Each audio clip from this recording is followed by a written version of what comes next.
Alright, so I got a little bit farther, about an hour and a half later from my first one.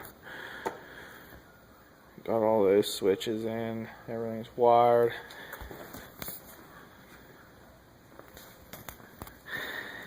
All those and all these. It's gonna make it pretty handy. I ran out of stuff though, need 2 more lights for it. Got the switches. Just need the 2 lights, and then to run these wires yet. Label them down at the ends, what they are, and then we can start installing one by one the switches from the car that are scattered onto the panel instead.